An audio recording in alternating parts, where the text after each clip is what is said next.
Pandian story இன்னைக்கு எபிசோடில் முத்துவேல் பாண்டியன் குடும்பத்தில் இருக்க எல்லாருக்கிட்டையும் சண்டை இழுக்கிறாரு. குமாரை பொண்ணு பார்க்க பொண்ணு வீட்டிலேருந்து ஆளுங்க வந்திருக்காங்க. அப்போ சம்மந்தமே இல்லாமல் பாண்டியன் வீட்டில் இருக்கவங்க கிட்ட சண்டை இழுக்கிறாரு. முதல்ல ஓடி போனவளுக்கும் இப்போ ஓடி போனவளுக்கும் என் குடும்பத்துக்கும் அவளுங்க 2 பேருக்கும் சம்மந்தம் இல்லை அப்படின்னு சொல்கிறாரு. பாண்டியனும் இவங்க கிட்ட என்னத்துக்கு பேசணும் அப்படின்னு எல்லாரும் உள்ளே போங்கன்னு சொல்கிறாங்க. அப்போ ராஜி சொல்கிறாங்க, இல்லை மாமா, எனக்கு ஒரு விஷயம் சொல்லியே ஆகணும், ரொம்ப நாளாக என் மனசில் இது உறுத்திட்டே இருக்குது அப்படின்னு சொல்கிறாங்க. அதுக்கு பாண்டியன், நீ எதுக்குமா இவங்க கிட்டலாம் பேசுகிற அப்படின்னு கேட்குறாரு. இல்லை, நான் ரொம்ப நாளாக இதை பேசணும்னு எதிர்பார்க்குறேன் அப்படின்னு சொல்கிறாங்க. அப்போது மீனா பயப்படுறாங்க, இவ அந்த விஷயத்தை தான் சொல்ல போகிறாளோ அப்படின்ற மாதிரி அவங்க முகம் மாறுது. அப்போது தடுக்கிறாங்க ராஜியை, அதை சொல்லாதுன்னு சொல்லிட்டு. இல்லைக்கா, நான் சொல்லணும்னு சொல்லிட்டு கேட்குறாங்க. உங்கள் குடும்பத்துக்கும் எனக்கும் தான் சம்மந்தம் இல்லைன்னு சொல்லிட்டீங்கல்ல, அப்புறம் யாரோ ஒருத்தி தானே, நான் யாரோ ஒருத்தி டியூஷன் எடுக்க போனால் உங்களுக்கு என்ன வந்தது? நீங்கள் எதுக்கு எங்கள் வீட்டில் இருக்கவங்க கிட்ட சண்டை போடுறீங்க? எங்கள் வீட்டில் என்ன நல்லா தான் பார்த்துக்கிறாங்க, யாரும் எனக்கு வேலைக்கு போகணும்னு சொல்லலை. ஆனால் நான் தான் வேலைக்கு போகணும்னு முடிவு பண்ணேன், நான் தான் சம்பாதிக்கணும்னு முடிவு பண்ணேன். அது என்னோட தனிப்பட்ட முடிவு. இதில் எங்கள் குடும்பத்துக்கும் அந்த முடிவுக்கும் எந்த சம்மந்தமும் இல்லை. நீங்கள் எதுக்கு கேட்குறீங்க அப்படின்னு சொல்கிறாங்க. அப்போ ராஜியோட சித்தப்பா கேட்குறாரு, ஏற்கனவே உன்னால தான் இந்த வீட்டில் குமாரோட கல்யாணம் 2 வாட்டி நின்று போச்சு, இப்போ இதையும் நிறுத்துறதுக்கு நீ பார்க்குறியா அப்படின்னு கேட்குறாரு.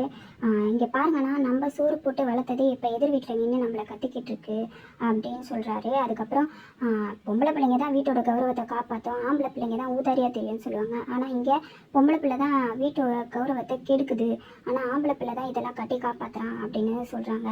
நான் வேணா வீட்டு கௌரவத்தை கெடுத்துட்டேன்னு சொல்லுங்கள், உங்களுக்கு அவமானத்தை கொடுத்துட்டேன்னு சொல்லுங்கள், ஆனால் உங்கள் பையன் தான் வீட்டோட கௌரவத்தை காப்பாற்றுறான்னு சொல்லாதீங்க அப்படின்றாங்க. அதுக்கு குமார், ஏன் நான் என்ன பண்ணேன், என் மேலே என்ன தப்புன்னு கேட்குறாரு. என்ன தப்புன்னு உனக்கு தெரியாதா? சரவணன் மாமா கல்யாணத்துக்கு முந்தின நாள் என்னையும் மீனாக்காவையும் கடத்திட்டல அப்படின்னு கேட்குறாங்க. அதுக்கு ராஜியோட சித்தப்பா அதை நம்பவே இல்லை. என்ன இப்போ நீ புதுசாக கதை சொல்லி இப்போ என் பையன் மேலே பழி போடுறியா அப்படின்னு கேட்குறாரு. அப்போ மீனாவை கூப்பிட்டு கேட்குறாங்க, அக்கா நீங்களே சொல்லுங்கன்னு. ஆமாம், எங்கள் 2 பேரையும் கடத்திட்டான் அப்படின்னு சொன்னதும் பாண்டியனுக்கு கோவம் வருது. பாண்டியன் குமாரை போட்டு நல்லா அடிச்சிடுறாரு. குமாரோட அப்பாவை செந்திலும் சரவணனும் பிடிச்சிக்கிறாங்க. பாண்டியன் அடிக்கும்போது ராஜியோட அப்பா ஒரு வார்த்தை கூட கேட்கல.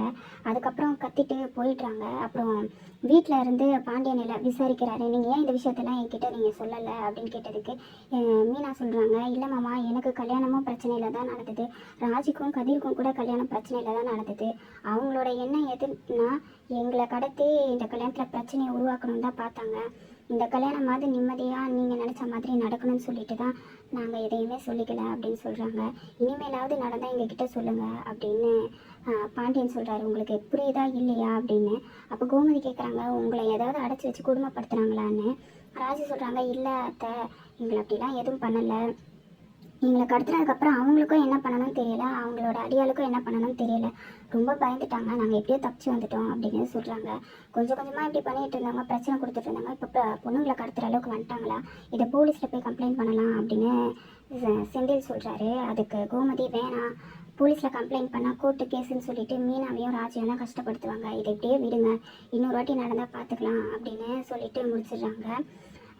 குமார் பண்ண தப்புக்கு குமாரோட அம்மா, வடிவு, அப்புறம் பாட்டி எல்லாரும் திட்டிக்கிட்டு இருக்காங்க. அப்போ சக்திவேலுக்கு கோவம் கத்துறாரு, நீங்கள் என்ன எல்லாரும் என் பையனையே குறை சொல்கிறீங்க அப்படின்னு. என்னடா நீனு, அவன் பண்ண தப்பை விசாரிக்காமல் இப்போ கூட அவனுக்கே நீ சப்போர்ட் பண்ணுற அப்படின்னு கேட்குறாங்க. கேட்கும்போது நான் என்ன தப்பு பண்ணேன் அப்படின்னு சொல்லிட்டு குமார் சொல்கிறாரு. அப்போது ராஜியோட அப்பா குமார் அப்பா லாருன்னு ஒரு அறை விட்டுறாரு.